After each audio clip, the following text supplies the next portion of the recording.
Super prime ನೈನ್ಗೆ ಸ್ವಾಗತ. ನಾನು ಹರಿಪ್ರಸಾದ್. ಇವತ್ತಿನ ಇಡೀ ದಿವಸದ ಪ್ರಮುಖ ಸುದ್ದಿಗಳನ್ನು ಸೂಪರ್ ಪ್ರೈಮ್ ನಿಮಗೆ ವಿವರಿಸ್ತಾ ಹೋಗ್ತೀನಿ. ಯಾವೆಲ್ಲ ಪ್ರಮುಖ ಸುದ್ದಿಗಳಿದ್ದಾವೆ ಅನ್ನೋದನ್ನು ಗಮನಿಸಬೇಕು. ನೀಟ್ ಎಕ್ಸಾಮ್ಗೂ ಮೊದಲೇ ಪ್ರಶ್ನೆ ಪತ್ರಿಕೆ ಸೋರಿಕೆ ಆಗಿದ್ರು ಕೂಡ ಕಂಡುಹಿಡಿಯಲಿಲ್ಲ. ಈಗ ನೀಟ್ ಮರುಪರೀಕ್ಷೆಗೆ ಆದೇಶವನ್ನು ಮಾಡಿದ್ದಾರೆ. ಇದರಿಂದ ಲಕ್ಷಾಂತರ ಮಕ್ಕಳ ಭವಿಷ್ಯಕ್ಕೆ ಪೆಟ್ಟು ಬಿದ್ದಿದೆ. ಇನ್ನು ನೀಟ್ ಎಕ್ಸಾಮ್ ಪೇಪರ್ ಲೀಕ್ ಆಗಿರುವಂಥದ್ದು ಇದು 4ನೇ ಸಲ. ಈಗ ಆರೋಪಿಗಳನ್ನು ಬಂಧಿಸಿ ಶಿಕ್ಷೆ ಕೊಡುತ್ತೀವಿ ಅಂತಿದ್ದಾರೆ ಮಹಾನುಭಾವರು. ಆದರೆ ಪ್ರತಿಪಕ್ಷಗಳು ಬೀದಿಗಿಳಿದಿದ್ದಾವೆ. ಬರೀ 117 ನಂಬರ್ ತೋರಿಸೋದಕ್ಕೆ ವಿಜಯ್ ಅವರು ಒದ್ದಾಡ್ತಾ ಇದ್ರು. ಈಗ ಸಿಎಂ ಆಗ್ತಾ ಇದ್ದಂತೆ ವಿಜಯ್ ಅವರ ಶಕ್ತಿ ಹತ್ರ 140 ದಾಟಿದಂತೆ ಕಾಣ್ತಾ ಇದೆ. ಅಣ್ಣಾ ಡಿಎಂಕೆ ಇಬ್ಬಾಗ ಆಗಿದ್ದು ನಾಳೆ ವಿಜಯ್ಗೆ ಬಹುಪರಾಕ್ ಹೇಳೋದಕ್ಕೆ ಸಜ್ಜಾಗಿದ್ದಾರೆ. ಇನ್ನು ಪ್ರಧಾನಿ ಮೋದಿ ಅವರ ಹೋಗ್ತಾ ಇದ್ದಂತಹ ದಾರಿಯಲ್ಲಿ ಜಿಲೆಟಿನ್ ಸಿಕ್ಕಿದ್ದ ಕೇಸ್ಗೆ ಟ್ವಿಸ್ಟ್ ಸಿಕ್ಕಿದೆ. ಭಾರಿ ಸ್ಫೋಟಕ್ಕೆ ಸಂಚು ರೂಪಿಸಿದ್ರು ಅನ್ನೋದಕ್ಕೆ ಪುರಾವೆಗಳು ಕೂಡ ಸಿಕ್ಕಿದ್ದಾವೆ. ಒಬ್ಬ ಶಂಕಿತನನ್ನು ಕಸ್ಟಡಿಗೆ ಪಡೆದು ವಿಚಾರಣೆ ಮಾಡಲಾಗ್ತಾ ಇದೆ. ಚಿನ್ನ ಖರೀದಿ ನಿಲ್ಲಿಸಿ, ಪೆಟ್ರೋಲ್ ಡೀಸೆಲ್ ಅಡುಗೆ ಎಣ್ಣೆ ಬಳಕೆಯನ್ನು ಇಳಿಸಿ ದೇಶಕ್ಕಾಗಿ ತ್ಯಾಗ ಮಾಡಿ ಅಂತೆಲ್ಲ ಪ್ರಧಾನಮಂತ್ರಿ ಮೋದಿ ಅವರು ಹೇಳಿದರು. ಈಗ ಕೇಂದ್ರ ಸಚಿವರಾದಂತಹ ಜೋಶಿಯವರು ಓಲಾ ಊಬರ್ನವರಿಗೆ ಇವಿ ಗಾಡಿ ಬಳಸೋದಕ್ಕೆ ಸಲಹೆಯನ್ನು ಕೊಟ್ಟಿದ್ದಾರೆ. ಎಲ್ಲ ಸುದ್ದಿಗಳನ್ನು ಕೂಡ ವಿವರವಾಗಿ ನೋಡ್ತಾ ಹೋಗೋಣ. PUC ಆಗ್ತಾ ಇದ್ದಂತೆ ಭವಿಷ್ಯದ ಬಗ್ಗೆ ಕನಸಿನ ಕೋಟೆಯನ್ನು ವಿದ್ಯಾರ್ಥಿಗಳು ಕಟ್ಟಿಕೊಳ್ತಾ ಇರ್ತಾರೆ. ಅದರಲ್ಲೂ ಕೂಡ ನಮ್ಮ ದೇಶದ ಪ್ರತಿಭಾವಂತ ವಿದ್ಯಾರ್ಥಿಗಳ ಕಣ್ಣಲ್ಲಿ ಸಾವಿರಾರು ನಿರೀಕ್ಷೆಗಳಿರ್ತವೆ. 2 ವರ್ಷಗಳಿಂದ ಹಗಲು ರಾತ್ರಿ ಅಂತ ನೋಡಿದೆ 22 ಲಕ್ಷಕ್ಕೂ ಹೆಚ್ಚು ವಿದ್ಯಾರ್ಥಿಗಳು ನೀಟ್ಗೆ ರೆಡಿಯಾಗಿದ್ರು, ನೀಟ್ ಬರೆದ್ರು. ನಮ್ಮ ಮಕ್ಕಳು ಡಾಕ್ಟರ್ ಆಗ್ತಾರೆ ಅಂತ ಹೇಳಿ ಆಸೆಯಲ್ಲಿದ್ದಂತಹ ಪೋಷಕರು ದುಡಿದು ಕೂಡಿಟ್ಟಿದ್ದಂತಹ ಲಕ್ಷ ರೂಪಾಯಿ ಹಣವನ್ನು ನೀಟ್ ಕೋಚಿಂಗಿಗೆ ಅಂತ ಹೇಳಿ ಸುರಿದಿದ್ದಾರೆ. ಆದರೆ ಎಲ್ಲವೂ ಕೂಡ ಕ್ಷಣಾರ್ಧದಲ್ಲಿ ಮಣ್ಣು ಪಾಲಾಗಿದೆ. ಇವತ್ತು ನೀಟ್ನ DG ಅವರು ಬಂದು ಹೇಳ್ತಾ ಇದ್ದಾರೆ, ನೀಟ್ ಪರೀಕ್ಷೆಯನ್ನು ಬರೆದು ಫಲಿತಾಂಶಕ್ಕಾಗಿ ಕಾಯ್ತಾ ಇದ್ದಂತಹ ಮಕ್ಕಳಿಗೆ ಫಲಿತಾಂಶ ಕೊಡೋ ಬದಲಿಗೆ ಅವರು ಹೇಳ್ತಾ ಇದ್ದಾರೆ, NTA DG ಬಂದು ನಾವು ಎಕ್ಸಾಮನ್ನು ರದ್ದು ಮಾಡಿಬಿಟ್ಟಿದ್ದೀವಿ, ಮತ್ತೊಂದು ಎಕ್ಸಾಮನ್ನು ನಿಮಗೆ ಕೊಡ್ತೀವಿ ಅಂತ ಹೇಳಿ. ಈ ಮೂಲಕ NTA ಅಧಿಕಾರಿಗಳು ವಿದ್ಯಾರ್ಥಿಗಳು ಮತ್ತು ಅವರ ಪೋಷಕರ ಕನಸನ್ನು ನುಚ್ಚುನೂರು ಮಾಡಿದ್ದಾರೆ. ಈ ವರ್ಷದ ನೀಟ್ ಪ್ರಶ್ನೆ ಪತ್ರಿಕೆ ಸೋರಿಕೆ ಆಗಿರುವಂಥದ್ದು ಕನ್ಫರ್ಮ್ ಆಗ್ತಾ ಇದ್ದಂತೆ ನೀಟ್ UG 2026 ಪರೀಕ್ಷೆಯನ್ನೇ ರದ್ದು ಮಾಡಲಾಗಿದೆ. ಇದರಿಂದ ಕೆರಳಿರುವ ಪೋಷಕರು, ವಿದ್ಯಾರ್ಥಿಗಳು ಕೇಂದ್ರ ಸರ್ಕಾರ ಮತ್ತು ರಾಷ್ಟ್ರೀಯ ಪರೀಕ್ಷಾ ಮಂಡಳಿ NTA ವಿರುದ್ಧ ಬೀದಿಗಿಳಿದ್ದಾರೆ, ಪ್ರತಿಭಟನೆ ಮಾಡ್ತಾ ಇದ್ದಾರೆ. ಪ್ರಕರಣ ರಾಜಕೀಯಕ್ಕೂ ಕೂಡ ತಿರುಗಿದೆ. ಪ್ರತಿಭಟನೆಗಳ ಬಗ್ಗೆ ರಾಜಕೀಯ ಹೇಗಾಗ್ತಿದೆ ಅನ್ನೋದನ್ನು ಆಮೇಲೆ ನೋಡೋಣ. ಮೊದಲು ಈ ವರ್ಷದ ನೀಟ್ ಪ್ರಶ್ನೆ ಪತ್ರಿಕೆ ಲೀಕ್ ಹಿಂದಿನ ಖದೀಮರು ಯಾರು, ಯಾರ ಮೂಲಕವಾಗಿ ಈ ಪ್ರಶ್ನೆ ಪತ್ರಿಕೆಗಳು ಲೀಕ್ ಆಗಿದ್ದಾವೆ, ಯಾರ ಆ ಲೀಕಾಸುರರು ಅನ್ನೋದನ್ನು ನೋಡಬೇಕು. ಆ ಲೀಕಾಸುರರ ಹೆಸರೇ ಲೀಕ್ ಮಾಫಿಯಾ ಗ್ರೂಪ್. ಈ ದೃಶ್ಯದಲ್ಲಿ ಕಾಣ್ತಾ ಇರುವಂಥದ್ದು ಪ್ರೈವೇಟ್ ಮಾಫಿಯಾ ಅಂತ ಹೇಳಿ. ಇದೇ ಈ ವರ್ಷ ನಡೆದಿದ್ದಂತಹ ನೀಟ್ ಪರೀಕ್ಷೆ ರದ್ದಾಗೋದಕ್ಕೆ ಪ್ರಮುಖ ಕಾರಣ. ತಮ್ಮನ್ನು ತಾವೇ ಘೋಷಣೆ ಮಾಡ್ಕೊಂಡಿದ್ದಾರೆ ಅವರು, ನಾವು ಮಾಫಿಯಾದವರು. ನೋಡಿ, ಹಿಂಗೆಲ್ಲ ಕೋಡ್ ವರ್ಡ್ಗಳನ್ನು ಬಳಸ್ತಾರೆ ಅನ್ನೋದರ ಬಗ್ಗೆ ಅನೇಕ ಸಂದರ್ಭದಲ್ಲಿ ನೋಡ್ತೀವಿ. ಆದರೆ ಇವರು ಕುಲ್ಲ ನಾವು ಮಾಫಿಯಾದವರು ಅಂತ ಹೇಳ್ಕೊಂಡಿದ್ದಾರೆ. ಇದೇ ವಿಡಿಯೋದಲ್ಲಿರುವಂಥ ಒಂದೊಂದು ಮೆಸೇಜ್ಗಳಿಂದಲೇ ಇವತ್ತು ದೇಶಾದ್ಯಂತ ನೀಟ್ ಪರೀಕ್ಷೆ ರದ್ದು ಮಾಡಲಾಗಿದೆ. ಈ ವಾಟ್ಸಪ್ ಗ್ರೂಪ್ನ ಹೆಸರು ಪ್ರೈವೇಟ್ ಮಾಫಿಯಾ. ಸೋರಿಕೆಯಾದಂತಹ ಪ್ರಶ್ನೆ ಪತ್ರಿಕೆಯನ್ನು ಪಡೆಯೋದಕ್ಕೆ ಯಾರು ಹಣ ಕೊಟ್ಟಿದ್ರು ಅವರೆಲ್ಲ ಈ ಗ್ರೂಪ್ನ ಸದಸ್ಯರಾಗಿದ್ದಾರೆ. ಈ ನೀಟ್ ಸೋರಿಕೆ ಮಾಡಿದಂತಹ ವಾಟ್ಸಪ್ ಗ್ರೂಪ್ನಲ್ಲಿ ಒಟ್ಟು 402 ಜನ ಸದಸ್ಯರಿದ್ದರು. ಯಾರ್ಯಾರು ಪ್ರಶ್ನೆ ಪತ್ರಿಕೆ ಬೇಕು ಅಂತ ಕೇಳ್ತಿದ್ರು ಅವರು ಮೊದಲು ಅಡ್ವಾನ್ಸನ್ನು ಕೊಡಬೇಕಾಗಿತ್ತು. ಅಡ್ವಾನ್ಸ್ ಕೊಟ್ಟ ಮರುಕ್ಷಣವೇ ಪ್ರೈವೇಟ್ ಮಾಫಿಯಾ ಅನ್ನುವಂಥ ವಾಟ್ಸಪ್ ಗ್ರೂಪ್ನಲ್ಲಿ ಅವರನ್ನೆಲ್ಲ ಸದಸ್ಯರನ್ನಾಗಿ ಮಾಡ್ತಾ ಇದ್ರು. ಆಮೇಲೆ ನೀಟ್ ಪ್ರಶ್ನೆ ಪತ್ರಿಕೆ ಕೇಳಿದವ್ರಿಗೆ PDF ಕಾಪಿಯನ್ನು ಕಳಿಸ್ತಾ ಇದ್ರು. ಆದರೆ ಈ PDF ಕಾಪಿ ಓಪನ್ ಆಗೋದಕ್ಕೆ ಪಾಸ್ವರ್ಡನ್ನು ಇಟ್ಟಿದ್ರು. ಬಾಕಿ ಹಣ ಕಳಿಸಿದರೆ ಅಂಥವ್ರಿಗೆ ಪಾಸ್ವರ್ಡ್ಗಳು ಹೋಗ್ತಾ ಇತ್ತು. ಆ PDF ಓಪನ್ ಮಾಡೋದಕ್ಕೆ ಇಟ್ಟಿದ್ದಂತಹ ಪಾಸ್ವರ್ಡ್ ಲೀಕ್ ಮಾಫಿಯಾ @9466 ಅಂತ. ಈ ಪ್ರಶ್ನೆ ಪತ್ರಿಕೆಗಳನ್ನು ಓದ್ಕೊಂಡ್ರೆ 99.99% 3 ಮೇ ಅವತ್ತು ಎಕ್ಸಾಮ್ ಪೇಪರ್ ಇದೇ ಆಗಿರುತ್ತೆ ಅನ್ನೋಂತಹ ಮೆಸೇಜನ್ನು ಕೂಡ ಇದರಲ್ಲಿ ಹಾಕಲಾಗಿದೆ. ಕೊನೆಗೆ PDF ಓಪನ್ ಮಾಡಿದರೆ ಒಟ್ಟು 410 ಪ್ರಶ್ನೆಗಳಿತ್ತು. ಇದರಲ್ಲಿ ಈ ವರ್ಷದ ನೀಟ್ ಪರೀಕ್ಷೆಯ ಪ್ರಶ್ನೆ ಪತ್ರಿಕೆಯಲ್ಲಿದ್ದ 100ಕ್ಕೂ ಹೆಚ್ಚು ಅಂಕಗಳ ಪ್ರಶ್ನೆಗಳು ಕೂಡ ಇದ್ದಿದ್ದು ಕನ್ಫರ್ಮ್ ಆಗುತ್ತಿದೆ. ಇದೇ ವಾಟ್ಸಪ್ ಗ್ರೂಪ್ನಲ್ಲಿ ಲೀಕ್ ಮಾಫಿಯಾ ಶೂರರು ಕೆಲವು ಬೆಚ್ಚಿ ಬೀಳಿಸುವ ಸಂದೇಶಗಳನ್ನು ಚಾಟ್ ಮಾಡಿದರು. ಇಲ್ಲಿ ಸ್ಕ್ರೀನ್ಶಾಟ್ನಲ್ಲಿ ನಾವು ತೋರಿಸ್ತಾ ಇರುವಂಥದ್ದು ಇಂಗ್ಲೀಷ್ ಅಕ್ಷರಗಳನ್ನು ನಾವು ಗಮನವಿಟ್ಟು ಇಲ್ಲಿ ನೋಡಬೇಕು.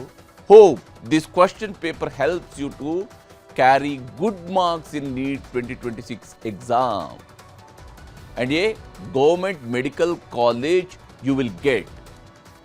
I wish for your upcoming future ಅಂತ ಇದರಲ್ಲಿ ಬರೆದಿದ್ದಾರೆ. ಅಂದರೆ ನೀಟ್ 2026 ಪರೀಕ್ಷೆಯಲ್ಲಿ ಉತ್ತಮ ಅಂಕಗಳನ್ನು ಪಡೆಯೋದಕ್ಕೆ ಅಷ್ಟೇ ಅಲ್ಲ, ಸರ್ಕಾರಿ ವೈದ್ಯಕೀಯ ಕಾಲೇಜಿನಲ್ಲೇ ನಿಮಗೆ ಸೀಟ್ ಸಿಗೋದಕ್ಕೆ. ಯಾಕಂದರೆ ಸರ್ಕಾರಿ ಕಾಲೇಜಿನಲ್ಲಿ ಮೆಡಿಕಲ್ ಸೀಟ್ಗಳ ಅಡ್ಮಿಷನ್ ಫೀಸ್ ತುಂಬಾ ಕಡಿಮೆ ಇದೆ. ಈ ಪ್ರಶ್ನೆ ಪತ್ರಿಕೆ ನಿಮಗೆ ಸಹಾಯ ಮಾಡುತ್ತೆ ಅಂತೇಳಿ ನಾನು ಭಾವಿಸ್ತೀನಿ ಅಂತ ಹೇಳ್ಕೊಂಡು ಶುಭ ಕೋರಿದ್ದಾರೆ. ಇದಾದ ಮೇಲೆ never forget to contact leak mafia for get upcoming government exam papers. ಅಲ್ಲಿಗೆ ಇವರು ಇದೊಂದು ಎಕ್ಸಾಮ್ಗೆ ಮಾತ್ರ ಅಲ್ಲ, ಇವರ ಪ್ಲ್ಯಾನ್ ಮುಂಬರುವ ಎಲ್ಲ ಸರ್ಕಾರಿ ಪರೀಕ್ಷೆಗಳಿಗೆ, ಸರ್ಕಾರಿ ಎಕ್ಸಾಮ್ಗಳಿಗೆ ಇವರು ತಯಾರಾಗಿದ್ದಾರೆ. ಲೀಕಾಸುರರು, ಲೀಕ್ ಮಾಫಿಯಾವನ್ನು ಸಂಪರ್ಕಿಸೋದಕ್ಕೆ ನೀವು ಎಂದೆಂದೂ ಮರಿಬೇಡಿ ಅಂತ ಹೇಳ್ಕೊಂಡಿದ್ದಾರೆ. ಅಷ್ಟರ ಮಟ್ಟಿಗೆ ತಮ್ಮನ್ನು ತಾವು ಪ್ರಮೋಟ್ ಮಾಡ್ಕೊಂಡಿದ್ದಾರೆ. ಆಮೇಲೆ ಲೀಕ್ ಮಾಫಿಯಾದಲ್ಲಿ ಯಾವುದೇ ಕಾರಣಕ್ಕೂ ಭಾರತೀಯ ಸೇನೆ ಮತ್ತು ರೈಲ್ವೆ ಪರೀಕ್ಷೆಯ ಪ್ರಶ್ನೆ ಪತ್ರಿಕೆಗಳನ್ನು ಒದಗಿಸೋದಿಲ್ಲ ಅಂತ ಕೂಡ ಅವರೇ ಸ್ಟೇಟ್ಮೆಂಟನ್ನು ಮಾಡಿದ್ದಾರೆ. Leak mafia do not provide, ಅದು ನೋಡಿ, ಅದನ್ನು ಕ್ಯಾಪಿಟಲ್ ಲೆಟರ್ಸಲ್ಲಿ ಬರೆದಿದ್ದಾರೆ, ಸೊ ಹೈಲೈಟ್ ಆಗಲಿ ಅಂತೇಳಿ. Leak mafia do not provide army and railway exam question paper, ಈ ರೀತಿಯಂಥ ಮೆಸೇಜನ್ನು ಕಳಿಸಿದ್ದಾರೆ. ಪ್ರಶ್ನೆ ಪತ್ರಿಕೆಗಳು ಬೇಕಾದರೆ ಮುಖಾಮುಖಿ ಕೂತು ಮಾತಾಡುವಂಥ ಅವಕಾಶ ಇದೆ. Face to face deal available, ಬೇಕಿದ್ರೆ ಸಂಪರ್ಕಿಸಿ. ಹೀಗೆ ರಾಜ್ಪೂತ್ ಅಂತೇಳಿ ಲೀಕ್ ಮಾಫಿಯಾದ ಮಾಲೀಕ ಅಂತೇಳಿ ಈತನನ್ನು ಬಣ್ಣಿಸ್ಕೊಳ್ಳಲಾಗಿದೆ. 2024ರಿಂದ ಈ ಕೆಲಸವನ್ನು ಇವುಗಳು ಮಾಡ್ತಾ ಇದ್ದಾರೆ. Return by Rajput, owner of leak mafia, working from 2024. ನಮ್ಮಲ್ಲಿ ಅನೇಕ ಬೋರ್ಡ್ಗಳಲ್ಲಿ ನೀವು ನೋಡಿರ್ತೀರಿ ಸಿನ್ಸ್ 1914, ಸಿನ್ಸ್ 1924 ಅಂತ. ಅಂದರೆ ತಮಗೊಂದು ಲೆಗಸಿ ಇದೆ ಅಂತ ಹೇಳ್ಕೊಳ್ಳೋದು ರೀತಿಯಲ್ಲಿ. ಆ ಥರದಲ್ಲಿ ಲೀಕ್ ಮಾಫಿಯಾದವರು ಕೂಡ ಹೇಳ್ತಾ ಇದ್ದಾರೆ, ನಮಗೊಂದು ಲೆಗಸಿ ಇದೆ, ನಾವು 2024ರಿಂದ ಲೀಕ್ ಮಾಡ್ತಾ ಇದ್ವಿ ಅಂತ. ಹೀಗೆ ನೀಟ್ ಪ್ರಶ್ನೆ ಪತ್ರಿಕೆಯನ್ನು ಸೋರಿಕೆ ಮಾಡಿದ ಮಾಫಿಯಾದವರು ಇಷ್ಟು ಬಹಿರಂಗವಾಗಿ ಬೇರೆ ಪ್ರಶ್ನೆ ಪತ್ರಿಕೆಗಳು ಬೇಕಿದ್ರೂ ನಮ್ಮನ್ನು ಸಂಪರ್ಕ ಮಾಡಿ ಅಂತ ವಾಟ್ಸಪ್ನಲ್ಲೇ ಮೆಸೇಜನ್ನು ಕೊಟ್ಟಿದ್ದಾರೆ. ಈ ವಾಟ್ಸಪ್ ಮಾಫಿಯಾದ ವಿಡಿಯೋಗಳು NTA ಅಧಿಕಾರಿಗಳಿಗೆ ಸಿಕ್ಕಿದ್ದು ಯಾವಾಗ ಅನ್ನುವಂಥದ್ದು ಕೂಡ ನಾವು ಗಮನಿಸಬೇಕು. ಇದು ನಿಜಕ್ಕೂ ಕೂಡ ಅಚ್ಚರಿಯ ವಿಚಾರ. ಯಾಕಂದರೆ ನೀಟ್ ಪ್ರಶ್ನೆ ಪತ್ರಿಕೆ ಸೋರಿಕೆ ಬಗ್ಗೆ ಗೊತ್ತಾಗಿದ್ದೇ ಪರೀಕ್ಷೆ ಮುಗಿದ 4 ದಿನಗಳ ಬಳಿಕ. ಅಷ್ಟು ಗೌಪ್ಯವಾಗಿ ಇಲ್ಲಿ ಪ್ರಶ್ನೆ ಪತ್ರಿಕೆಗಳು ಹರಿದಾಡ್ತವೆ ಅಂತೇಳಿ. ಆದರೆ NTA ಯಾರಾದರೂ ಇದರ ಜೊತೆಗೆ ಇದ್ದಾರಾ ಅನ್ನುವಂಥ ಅನುಮಾನ ಸಹಜವಾಗಿಯೇ ಬರುತ್ತೆ. 28ರಿಂದ 29 ಏಪ್ರಿಲ್ 2026ವರೆಗೆ ಸಾಮಾಜಿಕ ಜಾಲತಾಣಗಳಲ್ಲಿ ನಕಲಿ ನೀಟ್ ಪತ್ರಿಕೆ ವೈರಲ್ ಆಯಿತು. ಆಗ NTAಗೆ ಸಾರ್ವಜನಿಕರಿಂದ ದೂರುಗಳು ಬಂದಾಗ ಸಣ್ಣ ಮಟ್ಟದಲ್ಲಿ ತನಿಖೆಯನ್ನು ಕೂಡ ಮಾಡಿಸಿದರು. 30 ಏಪ್ರಿಲ್ 2026ಕ್ಕೆ ನಕಲಿ ಪ್ರಶ್ನೆ ಪತ್ರಿಕೆ ಹರಿಬಿಟ್ಟಿದ್ದಾರೆ ಅಂತ ತನಿಖಾ ಸಂಸ್ಥೆಗಳು NTAಗೆ ಹೇಳ್ತಾರೆ. ಆಮೇಲೆ 120 ಇನ್ಸ್ಟಾ ಖಾತೆಗಳು ಸೇರಿದಂತೆ 145 ವೆಬ್ಸೈಟ್ಗಳನ್ನು ಬ್ಲಾಕ್ ಮಾಡಿ ಎಕ್ಸಾಮ್ಗೆ ತಯಾರಿಯನ್ನು ಮಾಡ್ಕೊಳ್ತಾ ಇದ್ರು. ಮೇ 2ಕ್ಕೆ ದೇಶದಲ್ಲಿ 5432 ಕೇಂದ್ರಗಳಲ್ಲಿ ಮತ್ತು ದೇಶದ ಹೊರಗೆ 14 ಕೇಂದ್ರಗಳಲ್ಲಿ ನೀಟ್ ಪರೀಕ್ಷೆಗೆ ಸಿದ್ಧತೆಗಳು ನಡೀತಾ ಇದ್ವು. ಮೇ 3ಕ್ಕೆ 22,79,000 ವಿದ್ಯಾರ್ಥಿಗಳು, ಹತ್ರ 23 ಲಕ್ಷದಷ್ಟು ವಿದ್ಯಾರ್ಥಿಗಳು ನೀಟ್ಗೆ ಹಾಜರಾದರೂ ಯಶಸ್ವಿಯಾಗಿ ತಮ್ಮ ಪರೀಕ್ಷೆಯನ್ನು ಬರೆದು ಮುಗಿಸಿದರು. ಆದರೆ ಮೇ 5 ಮತ್ತು 6ರಂದು ಸಾಮಾಜಿಕ ಜಾಲತಾಣಗಳಲ್ಲಿ ನೀಟ್ ಪ್ರಶ್ನೆ ಪತ್ರಿಕೆ ವೈರಲ್ ಆಗ್ತಾ ಹೋಯಿತು. ಆಗ ರಹಸ್ಯವಾಗಿ ಮತ್ತೊಮ್ಮೆ NTA ಅಧಿಕಾರಿಗಳು ಸಭೆ ನಡೆಸ್ತಾರೆ ಮತ್ತು ಕೇಂದ್ರ ಸಚಿವರು ವಿಡಿಯೋ ಅಸಲಿಯತ್ತಿನ ಬಗ್ಗೆ ಮಾಹಿತಿಯನ್ನು ಸಂಗ್ರಹಿಸುವುದಕ್ಕೆ ಶುರು ಮಾಡ್ತಾರೆ. 7 ಮೇ 2026 ಅವತ್ತು ಸಿಕ್ಕಂತಹ ತನಿಖಾ ವರದಿಯ ಪ್ರಕಾರ ಮೇ 1 ಮತ್ತು 2ರಂದೇ, ಅಂದರೆ ಎಕ್ಸಾಮ್ ನಡೆಯೋದಕ್ಕೆ 2 ದಿವಸ ಮುಂಚಿತವಾಗಿಯೇ ನೀಟ್ ಪ್ರಶ್ನೆ ಪತ್ರಿಕೆ ಲೀಕ್ ಆಗಿದೆ ಅನ್ನುವಂಥದ್ದು ಗೊತ್ತಾಗಿದೆ. ಜೊತೆಗೆ 120 ಪ್ರಶ್ನೆಗಳು ಯಥಾವತ್ತಾಗಿವೆ ಅಂತ NTAಗೆ ವರದಿಯನ್ನು ಕೂಡ ಸಲ್ಲಿಕೆ ಆಯಿತು. ಆಗ ತಲೆ ಕೆಡಿಸ್ಕೊಂಡಂತಹ ಕೇಂದ್ರ ಸಚಿವರು, NTA ಪ್ರಮುಖರು ಮೇ 8ರಿಂದ 11ರವರೆಗೆ ಸಭೆ ಮೇಲೆ ಸಭೆ ಮಾಡಿದ್ದಾರೆ. ಅಂದರೆ ಇವತ್ತು ಏಕಾಏಕಿ ಅನೌನ್ಸ್ ಮಾಡಿದಲ್ಲ, ನಡುವೆ ಬಹಳಷ್ಟು ವಿಚಾರ ವಿಮರ್ಶೆ ಆಗಿದೆ. ಇನ್ನೊಂದು ಕಡೆ ತನಿಖಾ ಸಂಸ್ಥೆಗಳು ರಹಸ್ಯ ಕಾರ್ಯಾಚರಣೆ ನಡೆಸಿ ಆರೋಪಿಗಳನ್ನು ಕೂಡ ಬಂಧಿಸಿದ್ದಾರೆ. ನೀಟ್ ರದ್ದುಗೊಳಿಸುವುದಕ್ಕೆ ಅಧಿಕೃತ ತೀರ್ಮಾನವನ್ನು ಕೂಡ ಕೈಗೊಂಡಿದ್ದಾರೆ. ಇವತ್ತು ಮೇ 3ರಂದು ಆಗಿದ್ದಂತಹ ನೀಟ್ ಪರೀಕ್ಷೆಯನ್ನು ರದ್ದುಗೊಳಿಸಿ ಆದೇಶವನ್ನು ಹೊರಡಿಸಿದ್ದಾರೆ. CBIಗೂ ಪ್ರಕರಣವನ್ನು ಹಸ್ತಾಂತರಿಸಲಾಗಿದೆ. NTA ಈಗ ಮರುಪರೀಕ್ಷೆಗೆ ರೆಡಿ ಆಗ್ತಾರೆ. ಅವರೇನೋ ಮರುಪರೀಕ್ಷೆಗೆ ರೆಡಿ ಆಗ್ತಾರೆ. ಆದರೆ ರಾಷ್ಟ್ರೀಯ ಪರೀಕ್ಷಾ ಸಂಸ್ಥೆಯ ಡೈರೆಕ್ಟರ್ ಜನರಲ್ ಅಭಿಷೇಕ್ ಸಿಂಗ್ ಪ್ರಶ್ನೆ ಪತ್ರಿಕೆ ಲೀಕ್ ಆಗಿರೋದು ನಿಜ ಅಂತ ಒಪ್ಕೊಂಡಿದ್ದಾರೆ. ಅವರು ಪ್ರಶ್ನೆ ಪತ್ರಿಕೆ ಸೋರಿಕೆ ತನಿಖೆಯನ್ನು ಸಿಬಿಐಗೆ ಹಸ್ತಾಂತರ ಮಾಡಿದ್ದು 20ಕ್ಕೂ ಹೆಚ್ಚು ಶಂಕಿತ ಆರೋಪಿಗಳನ್ನು ಬಂಧಿಸಿ ವಿಚಾರಣೆಯನ್ನು ಕೂಡ ಮಾಡ್ತಿದ್ದಾರೆ ಅಂತ ಹೇಳಿದ್ದಾರೆ. ಜೊತೆಗೆ ಪ್ರಶ್ನೆ ಪತ್ರಿಕೆ ಸೋರಿಕೆಯ ಹಿಂದೆ ಯಾರದೇ ಕೈವಾಡ ಇದ್ರೂ ಶಿಕ್ಷೆ ಆಗಬೇಕು ಅಂತ ಎನ್ಟಿಎಯ ಡಿಜಿ ಹೇಳಿಕೊಂಡಿದ್ದಾರೆ. देखिए, ये अंदर का हो या बाहर का हो, सीबीआई से हमारी यही दरखास्त है कि जो भी हो उसको पकड़ के उसको सजा दिलाई जाए ताकि ये जो समस्या है ये जड़ से खत्म हो पाए. ನೋಡಿ, ಇವರೇನೋ ಬಹಳ ಆರಾಮಾಗಿ ಹೇಳ್ತಾ ಇದ್ದಾರೆ, ನಾವು ಅದು ಹೊರಗಿನವರಾಗಿರಲಿ ಒಳಗಿನವರಾಗಿರಲಿ ಯಾರೇ ಆಗಿರಲಿ ನಾವು ಹಿಡಿತೀವಿ ಅಂತ ಹೇಳ್ತಿದ್ದಾರೆ. ಈಗ ಇವ್ರು ಕುಳಿತಿರುವಂತಹ ಜಾಗ ಎಂಥದ್ದು ಅಂತ ಹೇಳಿದರೆ ಇಂಥದ್ದು ಯಾವುದು ಕೂಡ ಆಗಬಾರ್ದು ಅಂತೇಳಿ ಇರುವಂತಹ ಜಾಗದಲ್ಲಿ ಕೂತಿದ್ದಾರೆ ಅವರು.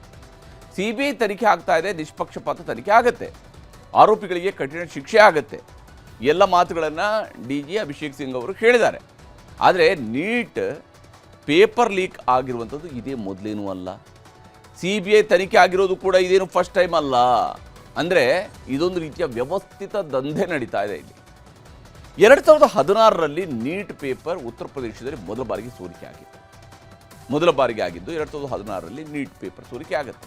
ಅವತ್ತು 8 ಆರೋಪಿಗಳ ಬಂಧನ ಮಾಡಿ ಮರುಪರೀಕ್ಷೆಯನ್ನು ನಡೆಸಲಾಯಿತು. ಹೀಗೆ ಅವತ್ತು ಮರುಪರೀಕ್ಷೆ ಆಗದೆ ಫಲಿತಾಂಶವನ್ನು ಕೊಡಲಾಯಿತು. ಇನ್ನು 2021ರಲ್ಲಿ ದೇಶಾದ್ಯಂತ ಪ್ರಶ್ನೆ ಪತ್ರಿಕೆಯನ್ನು ಸೋರಿಕೆ ಮಾಡಲಾಯಿತು. ಅದರಲ್ಲಿ ಜೈಪುರದಲ್ಲಿ 8 ಜನರ ಬಂಧನ ಆಗುತ್ತೆ, ಮರುಪರೀಕ್ಷೆ ಆಗದೆ ಫಲಿತಾಂಶವನ್ನು ಪ್ರಕಟ ಮಾಡಲಾಗುತ್ತೆ. ಮರುಪರೀಕ್ಷೆಯನ್ನು ಮಾಡೋದಿಲ್ಲ, ಫಲಿತಾಂಶ ಕೊಡ್ತಾರೆ. 2024ರಲ್ಲಿ ಬಿಹಾರ್ ಮತ್ತು ಜಾರ್ಖಂಡ್ನಲ್ಲಿ ಸೋರಿಕೆ ಆಗುತ್ತೆ. 720ರಲ್ಲಿ 67 ಅಂಕಗಳ ಪತ್ರಿಕೆ ಸೋರಿಕೆ ಆಗುತ್ತೆ. 2 ರಾಜ್ಯಗಳಲ್ಲಿ 2 ಬಂಧಿಸಲಾಗುತ್ತೆ. 2026 ಅಂದರೆ ಇವತ್ತು 410 ಪ್ರಶ್ನೆಗಳ ಪೇಪರ್ ಸೋರಿಕೆ ಆಗಿದೆ. ಅದರಲ್ಲಿ 100 ಅಂಕಗಳ ಪ್ರಶ್ನೆಗಳು ಇದ್ದಂಥದ್ದು ಸಾಬೀತಾಗಿದೆ. ಇಡೀ ದೇಶದಲ್ಲಿನೇ ನೀಟ್ ಪರೀಕ್ಷೆಯನ್ನು ಈ ಕಾರಣಕ್ಕಾಗಿ ರದ್ದು ಮಾಡಲಾಗಿದೆ. ಅಂದರೆ ಪರಿಸ್ಥಿತಿ ಎಷ್ಟು ಗಂಭೀರವಾಗಿದೆ ಅನ್ನುವಂಥದ್ದು ಎನ್ಟಿಎಗೂ ಕೂಡ ಅರ್ಥ ಆಗಿದೆ. ಹೀಗಾಗಿ ಅವರು ಪರೀಕ್ಷೆಯನ್ನು ರದ್ದು ಮಾಡಿದ್ದಾರೆ. ನೀಟ್ ಪ್ರಶ್ನೆ ಪತ್ರಿಕೆ ಲೀಕ್ ಮಾಡಿದ ಕೇಸನ್ನು ರಾಜಸ್ಥಾನದ ವಿಶೇಷ ತನಿಖಾ ತಂಡ ಸಿಬಿಐಗೆ ಒಪ್ಪಿಸಿದೆ. ಜೈಪುರದ ಮನೀಶ್ ಯಾದವ್ ಇಡೀ ಹಗರಣದ ಪ್ರಮುಖ ಆರೋಪಿ ಅಂತ ಹೇಳಲಾಗ್ತಾ ಇದೆ. ಮನೀಶ್ ಯಾದವ್ ಸೇರಿದಂತೆಯೇ ದೇಶಾದ್ಯಂತ 48 ಆರೋಪಿಗಳನ್ನು ವಶಕ್ಕೆ ಪಡೆಯಲಾಗಿದೆ. ದೇಶದ 6 ರಾಜ್ಯಗಳಲ್ಲಿ ಹಗರಣ ಆಗಿದ್ದು ಎಲ್ಲ ಕಡೆ ಸಿಬಿಐ ಟೀಮ್ ಜಾಲಾಡ್ತಾ ಇದೆ. ಇಡೀ ಪ್ರಕರಣದ ಮಾಸ್ಟರ್ ಮೈಂಡ್ ನಾಸಿಕ್ನಲ್ಲಿ ಡಾಕ್ಟರ್ ಶುಭಂ ಕೈರ್ನರ್ ಇದರನ್ನು ಅರೆಸ್ಟ್ ಮಾಡಲಾಗಿದೆ. ಪ್ರಶ್ನೆ ಪತ್ರಿಕೆ ಮುದ್ರಣ ಆಗಿರುವ ನಾಸಿಕ್ನ ಮುದ್ರಣಾಲಯದಿಂದಲೇ ಲೀಕ್ ಮಾಡಿದ್ದಂಥದ್ದು ಈ ಶುಭಂ ಕೈರ್ನರ್ ಅಂತ ಹೇಳಲಾಗಿದೆ. ಆದರೆ ಇಲ್ಲಿ ಪ್ರಶ್ನೆ ಬರುವಂಥದ್ದು, ಈ ರೀತಿಯಾಗಿ ಲೀಕ್ ಮಾಡೋದಕ್ಕೆ ಒಂದು ಯಾವ ಪ್ರಿಂಟಿಂಗ್ ಪ್ರೆಸ್ ಇರುತ್ತಲ್ಲ ಅಲ್ಲಿ ಅವರಿಗೆ ಹೇಗೆ ಸಾಧ್ಯ ಆಗುತ್ತೆ ಅನ್ನುವಂಥ ಪ್ರಶ್ನೆಯೂ ಕೂಡ ಇಲ್ಲಿ ಇರುವಂಥದ್ದು. ಯಾಕಂದರೆ ಬೇರೆ ಬೇರೆ ಎಕ್ಸಾಮ್ಗಳಲ್ಲಿ ಈ ರೀತಿಯಾಗಿ ಭಾಳ ಸುಲಭವಾಗಿ ಇವರು ಲೀಕ್ ಮಾಡುವಂಥ ಸಾಧ್ಯತೆ ಇರುತ್ತೆ. ಇಲ್ಲಿ ಎಷ್ಟು ಮಟ್ಟಿಗೆ SOP ಯನ್ನು ಪಾಲನೆ ಮಾಡಿದ್ದಾರೆ ಅನ್ನೋದು ಕೂಡ ಗಮನಾರ್ಹ. 22 ಲಕ್ಷಕ್ಕೂ ಹೆಚ್ಚು ಭವಿಷ್ಯದ ಡಾಕ್ಟರ್ಗಳಾಗಬೇಕಾಗಿರುವಂಥವ್ರು ಅವರ ಜೊತೆಗೆ ರಾಷ್ಟ್ರೀಯ ಶಿಕ್ಷಣ ಸಂಸ್ಥೆ ಚೆಲ್ಲಾಟವನ್ನು ಮಾಡಿದೆ.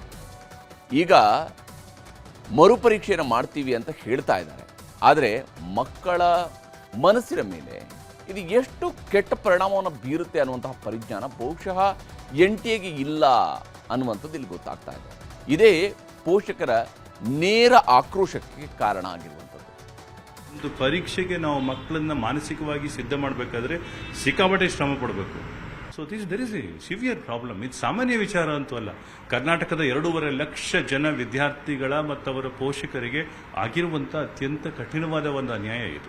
ಈಗ ರಾಜಸ್ಥಾನದಲ್ಲಿ ಆಗಿದ್ರೆ ಅವರು ರಾಜಸ್ಥಾನವ್ರಿಗೆ ಮಾಡ್ಲಿ ಬಿಡಿ, ಯಾಕೆ ಕರ್ನಾಟಕದವರು, ಯಾಕೆ ತಮಿಳುನಾಡು, ಬೇರೆ ರಾಜ್ಯಗಳಿಗೆ ಯಾಕೆ ಬೇಕು ಅಲ್ವಾ? ಈಗ ಕಡಿಮೆ ಡ್ಯೂರೇಷನ್ ಕೊಡ್ತಾರೆ. ಆ ಕಡಿಮೆ ಡ್ಯೂರೇಷನ್ ಲೈಕ್ ಇದು ಏನ್ ಗೊತ್ತಾ, ಮೈಂಡಲ್ಲಿ ಓದಿರೋದೆಲ್ಲ ಎರಾಸ್ ಮಾಡ್ಕೊಂಡಿರ್ತಾರೆ. ಇವಾಗ ಅದು ಹಂಗೆ ಆಗಿರುತ್ತೆ. ಈಗ ಮಕ್ಳಿಗೆ ಅದೇ ಟೆನ್ಷನ್, ಡಬಲ್ ಟೆನ್ಷನ್ ಅಲ್ಲಿ ಓದಬೇಕು. I think government loophole ಇದು.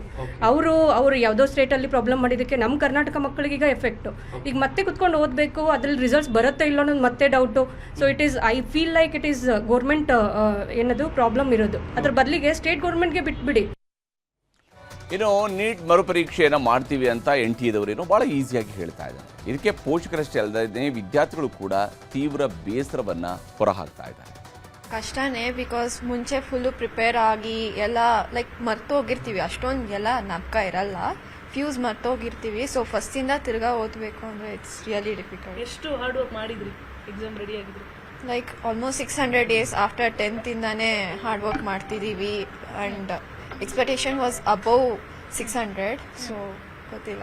ಎಕ್ಸಾಮ್ ಮತ್ತೆ ಮತ್ತೆ ಬರೆಯೋದಕ್ಕೆ ತುಂಬ ಕಷ್ಟ ಆಗುತ್ತೆ. ಬಿಕಾಸ್ ನಾವು ಲೈಕ್ ಓದಿ ಯಾವ ಕಾನ್ಸಂಟ್ರೇಟೇಟಿವ್ ಓದಿರ್ತೀವಿ. ಈವನ್ ಎಕ್ಸಾಮ್ಸ್ನ ತುಂಬ ಕಷ್ಟಪಟ್ಟು ಬರೆದಿರ್ತೀವಿ. ಆ ಟೈಮೆಲ್ಲ ವೇಸ್ಟ್ ಆಗಿಬಿಡುತ್ತೆ. ಈವನ್ ನಾವು ಅದನ್ನು ಬರೆದಿದ ತಕ್ಷಣ ಮೂವ್ ಆನ್ ಆಗಿಬಿಟ್ಟಿರ್ತೀವಿ. ಲೈಕ್ ರಿಲ್ಯಾಕ್ಸ್ ಆಗ್ಬಿಟ್ಟು ಬೇರೆ ಸಬ್ಜೆಕ್ಟ್ಸ್ ಓದ್ತಿರ್ತೀವಿ. ಇಲ್ಲಾಂದರೆ ನಮಗೂ ಇದಕ್ಕೆ ಓದಬೇಕಂದ್ರೆ ಮತ್ತೆ ಮತ್ತೆ ಪ್ರಾಬ್ಲಮ್ ಆಗುತ್ತಲ್ಲ. ದೊಡ್ಡ ಅನ್ಯಾಯ ಆಗುತ್ತೆ ಸರ್. ಯಾಕಂದರೆ ನಾವು 2 ವರ್ಷ ಹಗಲು ರಾತ್ರಿ ಅನ್ನೋದೇ ದೊಡ್ಡ ಕಷ್ಟವನ್ನು ಪಟ್ಟಿದ್ದೀವಿ. ತಂದೆ ತಾಯಿಗಳು ನಮಗೆ ಹಗಲು ರಾತ್ರಿ ಅನ್ನದೇ ಅವ್ರು ಬೆವರು ಸುರಿಸಿ ನಮಗೆ ಕಾಲೇಜ್ನಲ್ಲಿ ಕೋಚಿಂಗ್ನಲ್ಲಿ ಎಲ್ಲೋ ಹಚ್ಚಿರ್ತಾರೆ. ಅವ್ರ ಕಷ್ಟ ಅಂತೆ ನಾವು ನೆಟ್ಟಿಗೆ ಓದ್ತಿರ್ತೀವಿ. ಇವ್ರು ಈ ರೀತಿ ಏನಾದರೂ NTA ನಮಗೆ ಅನ್ಯಾಯ ಮಾಡಿದರೆ ಕೇಂದ್ರ ಸರ್ಕಾರದ ಅದು ಅವ್ರ ಕೆಪಾಸಿಟಿಯಿಂದ ಅವ್ರು ನೆಟ್ಟಿಗೆ ಎಕ್ಸಾಮ್ ಮಾಡಿದ್ರೆ ನಾವು ಏನೋ ಬರಿತಿದ್ವಿ. ನಾವಿವಾಗ ಚೆನ್ನಾಗಿ ರಿಸಲ್ಟ್ ಬರುತ್ತೆ ಅಂಥೇಳಿ ಕಾಯ್ಕೊಂಡು ಕುಂತಿದ್ವಿ. ಬಟ್ ಇವಾಗ ಇನ್ನೊಮ್ಮೆ ಎಕ್ಸಾಮ್ ಬರಿಬೇಕಂದ್ರೆ ಯಾವ ಸ್ಟೂಡೆಂಟಿಗೂ ಆಗಲ್ಲ ಸರ್. ಹೀಗೆ ನೀಟ್ ರದ್ದು ಮಾಡಿದ್ದಕ್ಕೆ ದೇಶಾದ್ಯಂತ ಭಾರಿ ವಿರೋಧ ವ್ಯಕ್ತವಾಗ್ತಾ ಇದೆ. ಕಾಂಗ್ರೆಸ್ ಸೇರಿದಂತೆ ಪ್ರತಿಪಕ್ಷಗಳೆಲ್ಲ ಕೇಂದ್ರ ಸರ್ಕಾರವನ್ನು ಟಾರ್ಗೆಟ್ ಮಾಡಿ ಜೋರಾಗಿದೆ ಪ್ರತಿಭಟನೆಯನ್ನು ಕೂಡ ನಡೆಸಿದ್ದಾವೆ. ರಾಷ್ಟ್ರ ರಾಜಧಾನಿ ದೆಹಲಿಯಲ್ಲಿ NSUI ವತಿಯಿಂದ ಪ್ರತಿಭಟನೆಯನ್ನು ನಡೆಸಲಾಯಿತು. ಕೇಂದ್ರ ಸರ್ಕಾರದ ವಿರುದ್ಧ NSUI ಕಾರ್ಯಕರ್ತರು ಆಕ್ರೋಶವನ್ನು ಹೊರಹಾಕಿದ್ದಾರೆ. ಕೇಂದ್ರ ಸರ್ಕಾರದ ವೈಫಲ್ಯದಿಂದಾಗಿದೆ ನೀಟ್ ಪ್ರಶ್ನೆ ಪತ್ರಿಕೆ ಸೋರಿಕೆಯಾಗಿದೆ, ಮಕ್ಕಳ ಜೀವನದ ಜೊತೆಗೆ ಕೇಂದ್ರ ಸರ್ಕಾರ ಚೆಲ್ಲಾಟ ಆಡ್ತಾ ಇದೆ ಅಂತ NSUI ಕಾರ್ಯಕರ್ತರು ಬೀದಿಗಿಳಿದು ಪ್ರತಿಭಟನೆಯನ್ನು ಮಾಡಿದ್ದಾರೆ. ಇನ್ನು ಕೇರಳದಲ್ಲಂತೂ ಕಾಂಗ್ರೆಸ್ ಕಾರ್ಯಕರ್ತರು ರಾಜಭವನಕ್ಕೆ ಮುತ್ತಿಗೆ ಹಾಕೋದಕ್ಕೆ ಹೋದರು. ಪೊಲೀಸರು ಅವಕಾಶವನ್ನು ಕೊಡಲಿಲ್ಲ, ಬ್ಯಾರಿಕೇಡ್ಗಳನ್ನು ಹಾಕಿ ತಡೆದರು.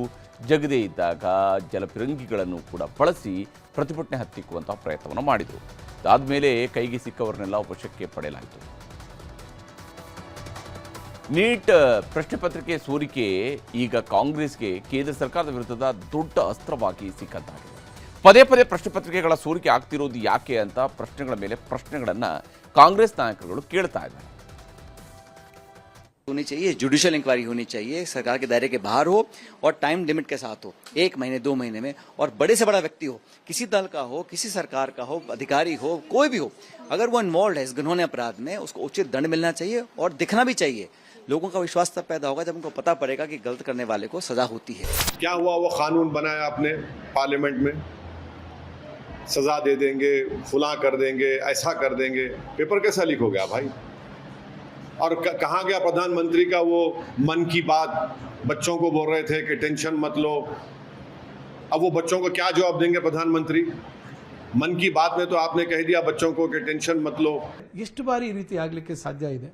ಪದೇ ಪದೇ ಈ ರೀತಿ ಪ್ರಶ್ನೆ ಪತ್ರಿಕೆ ಸೋರಿಕೆ ಅಥವಾ ಬೇರೆ ಬೇರೆ ರೀತಿಯಲ್ಲಿ ಆಗ್ತಕ್ಕಂಥದ್ದಕ್ಕೆ ಇದೇನು ಉದ್ದೇಶಪೂರ್ವಕವಾಗಿ ಇದು NTA ಅವರು ಅಂದರೆ ನ್ಯಾಷನಲ್ ಟೆಸ್ಟಿಂಗ್ ಏಜೆನ್ಸಿ ಅವರ ವೈಫಲ್ಯನ, ಇದು ಅವಶ್ಯಕತೆ ಇದೆಯಾ? ಈ ರೀತಿ ಒಂದು ಕೇಂದ್ರೀಕೃತವಾಗಿರ್ತಕ್ಕಂಥ ಪರೀಕ್ಷೆ ಅವಶ್ಯಕತೆ ಇದೆಯಾ ಅಂತಕ್ಕಂಥ ಪ್ರಶ್ನೆ ಪದೇ ಪದೇ ಇದ್ರ ಬಗ್ಗೆ ನಾವೆಲ್ಲರೂ ನಮ್ಮ ಸಂಶಯ ಮತ್ತು ನಮ್ಮ ದುಗುಡನ್ನು ನಾವು ವ್ಯಕ್ತಪಡಿಸಿದ್ದೀವಿ.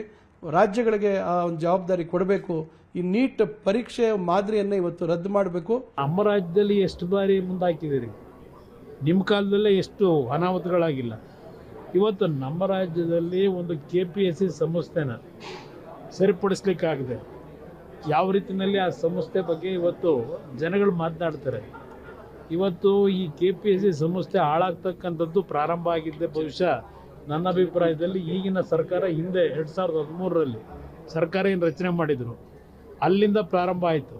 ಏನೊಂದು ಹೊರಗಡೆ ಲೀಕ್ ಆಗಿದೆ ಅದು ಇವತ್ತು ಚರ್ಚೆಗೇನು ಪ್ರಾರಂಭ ಆಗಿದೆ.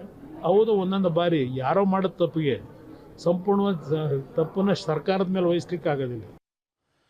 ಹೀಗೆ ರಾಜಕೀಯದ ಆರೋಪ ಪ್ರತ್ಯಾರೋಪಗಳು ಒಂದು ಕಡೆ ನಡೀತಾ ಇರುವಂಥ ಸಂದರ್ಭದಲ್ಲಿ ಇನ್ನು ನೀಟ್ ಪರೀಕ್ಷೆಯನ್ನು ರದ್ದು ಮಾಡಿ ಮರುಪರೀಕ್ಷೆಗೆ ವಿಚಾರವಾಗಿ ಕೇಂದ್ರ ಸರ್ಕಾರಕ್ಕೆ ಎಕ್ಸ್ನಲ್ಲಿ ಪೋಸ್ಟ್ ಮೂಲಕವಾಗಿ ತಿರುಗೇಟು ಕೊಡುವಂಥ ಕೆಲಸವನ್ನು ರಾಹುಲ್ ಗಾಂಧಿ ಮಾಡಿದ್ದಾರೆ. ಇದು ಅಮೃತ ಕಾಲ ಅಲ್ಲ, ವಿಷಕಾಲ ಅಂತ ಬಿಸಿ ಮುಟ್ಟಿಸಿದ್ದಾರೆ. 2026-27ನೇ ಸಾಲಿನ ನೀಟ್ ಪರೀಕ್ಷೆಯನ್ನು ರದ್ದುಗೊಳಿಸಲಾಗಿದೆ. ಈ ಭ್ರಷ್ಟ ಬಿಜೆಪಿ ಆಡಳಿತದಿಂದಾಗಿ 22 ಲಕ್ಷಕ್ಕೂ ಹೆಚ್ಚು ವಿದ್ಯಾರ್ಥಿಗಳ ಕಠಿಣ ಪರಿಶ್ರಮ, ತ್ಯಾಗ ಮತ್ತು ಕನಸುಗಳು ನುಚ್ಚುನೂರಾಗಿವೆ.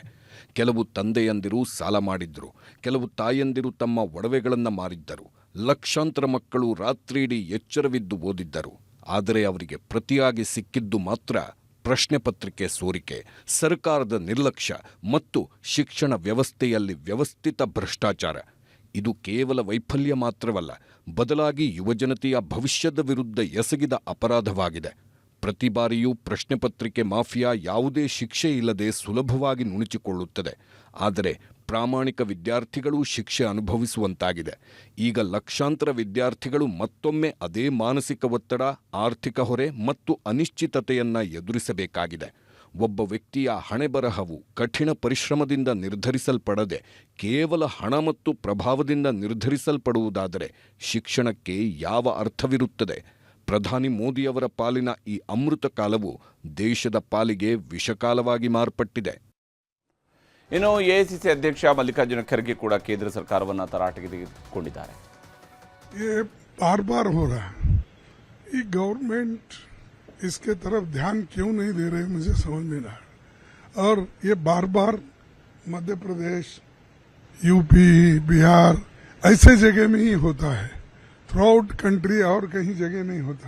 स्टूडेंट्स के भविष्य को ये लोग खराब कर रहे हैं और एक भारत के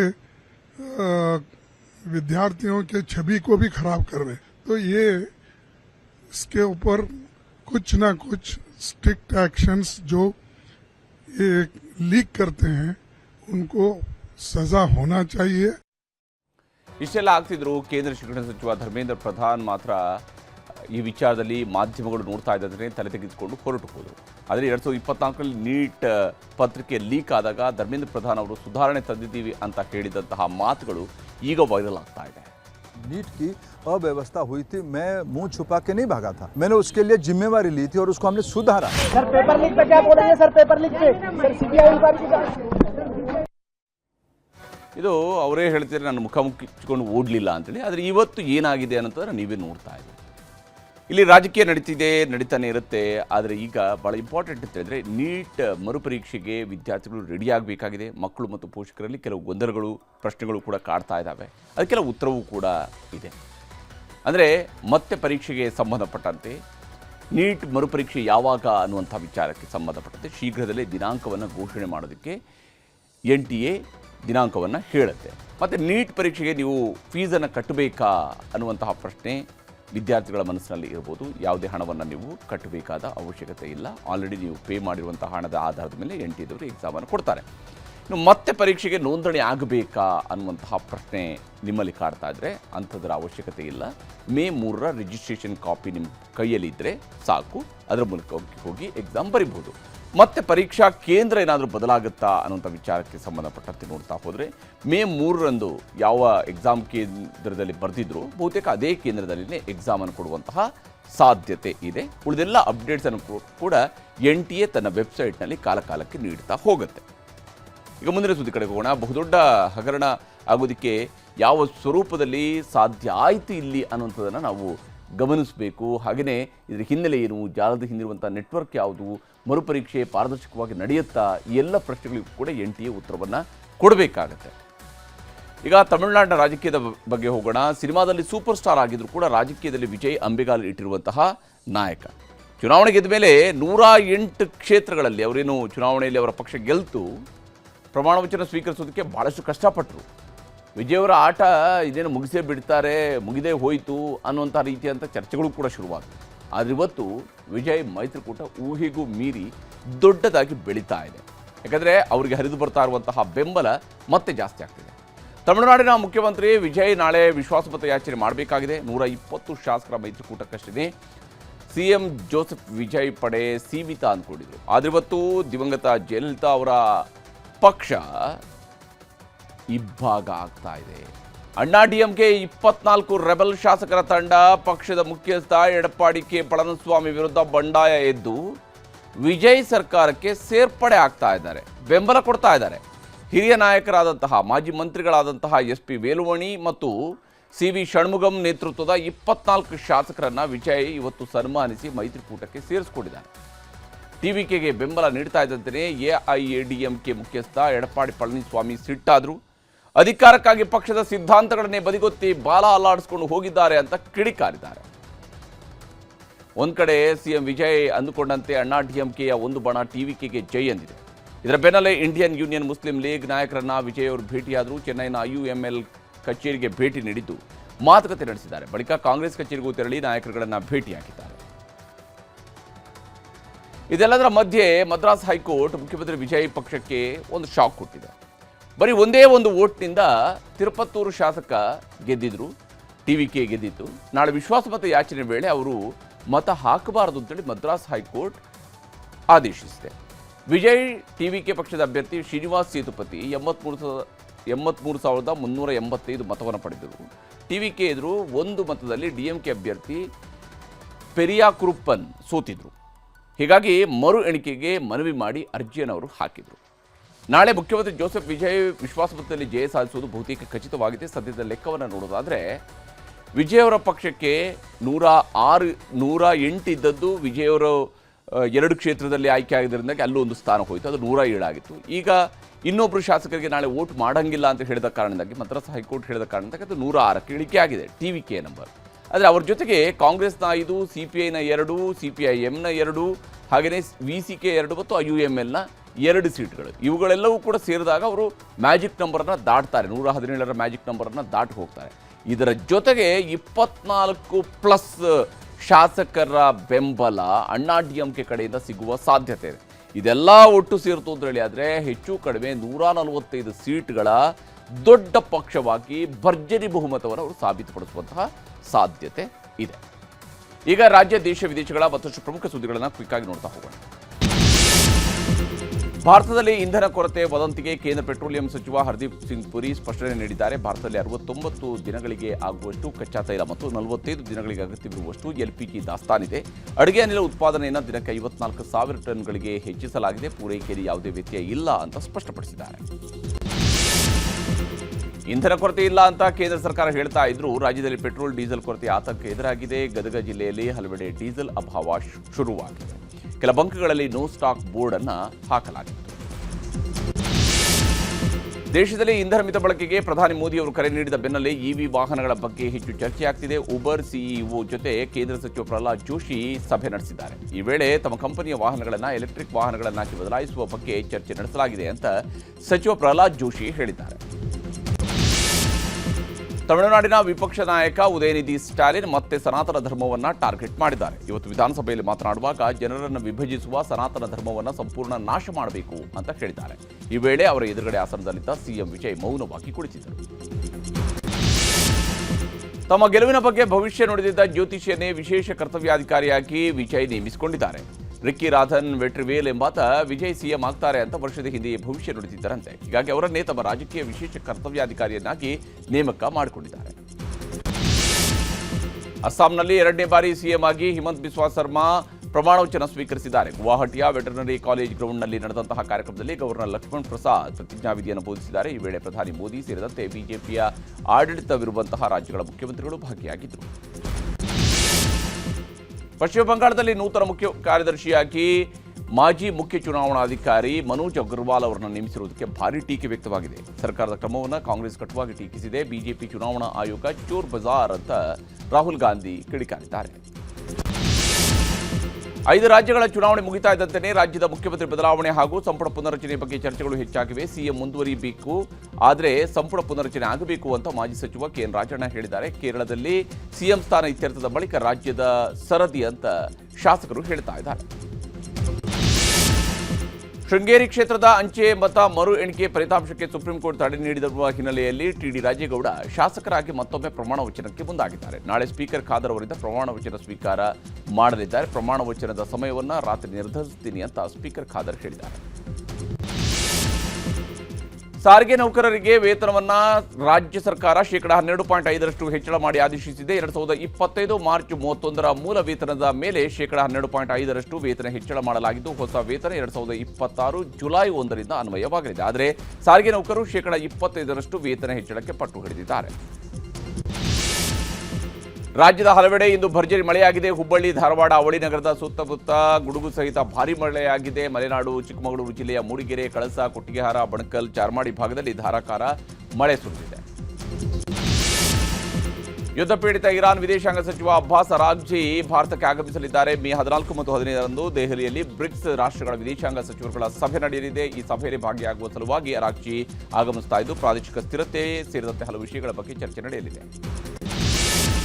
ಇರಾನ್ನ ತೈಲ ಟ್ಯಾಂಕರ್ಗಳ ಮೇಲೆ ದಾಳಿಯಾದರೆ ಅಮೆರಿಕಕ್ಕೆ ಅಚ್ಚರಿಯ ಪ್ರಹಾರ ಕಾದಿದೆ ಅಂತ ಐಆರ್ಜಿಸಿ ಎಚ್ಚರಿಕೆಯನ್ನು ನೀಡಿದೆ. ಅಮೆರಿಕದ ಪಡೆಗಳು ಜಲಸಂಧಿ ಪ್ರವೇಶಿಸಲು ಪ್ರಯತ್ನಿಸಿದರೆ ಅದಕ್ಕೆ ತಕ್ಕ ಬೆಲೆ ತೆರಬೇಕಾಗುತ್ತೆ ಎಂದು ಎಚ್ಚರಿಸಿದ್ದಾರೆ. ಥೈಲ್ಯಾಂಡ್ ಪ್ರವಾಸಕ್ಕೆ ತೆರಳಿದ್ದ ಭಾರತೀಯರು ಕೆಫೆಯೊಂದರಲ್ಲಿ ಆಹಾರ ಸೇವಿಸಿದ ಬಳಿಕ ತೀವ್ರವಾಗಿ ಅಸ್ವಸ್ಥಗೊಂಡಿದ್ದಾರೆ. ಇವರಲ್ಲಿ ಓರ್ವ ಸಾವಿಗೀಡಾಗಿದ್ದು 3 ಗಂಭೀರವಾಗಿ ಅಸ್ವಸ್ಥಗೊಂಡಿದ್ದಾರೆ. ಪಾಕಿಸ್ತಾನದ ಖೈಬರ್ ಪಖ್ತೂನ್ಖ್ವಾ ಪ್ರಾಂತ್ಯದಲ್ಲಿ ಭೀಕರ ಸ್ಫೋಟ ಸಂಭವಿಸಿದೆ. ಸ್ಫೋಟದಲ್ಲಿ 8 ಮಂದಿ ಮೃತಪಟ್ಟಿದ್ದಾರೆ, 18ಕ್ಕೂ ಹೆಚ್ಚು ಜನ ಗಾಯಗೊಂಡಿದ್ದಾರೆ. ಅಮೆರಿಕದ ಓಕ್ಲಹಾಮ್ ರಾಜ್ಯದ ಟುಲ್ಸಾದಲ್ಲಿ ಭಯಾನಕ ಬೆಂಕಿ ಅವಘಡ ಸಂಭವಿಸಿದೆ. HF ಸಿಂಕ್ಲೇರ್ ಸಂಸ್ಕರಣಾ ಘಟಕದಲ್ಲಿ ಭಾರೀ ಬೆಂಕಿ ಕಾಣಿಸಿಕೊಂಡು ಭೀಕರ ಸ್ಫೋಟದೊಂದಿಗೆ ಬಾನೆತ್ತರಕ್ಕೆ ಬೆಂಕಿಯ ಜ್ವಾಲೆ ಚಿಮ್ಮಿದೆ.